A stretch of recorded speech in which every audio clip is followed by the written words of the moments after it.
పడిమెట్ల పైకెక్కి గుడికేగు భక్తులకు ఎదురొచ్చే బంగారు స్వామి ఇరుముడులు స్పృశించి శుభమనుచు దీవించి జన బృందముల చేరే జగమేలు స్వామి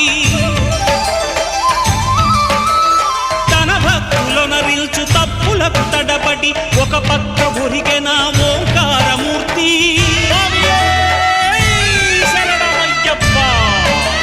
స్వాములందరూ తనకు సాయము కాగా ధీమంతుడై లేచే ఆ కన్య స్వామి పట్టబంధము వీడి భక్తతతికై పరుగు పరుగున వచ్చే భూమిపైకి నరుడై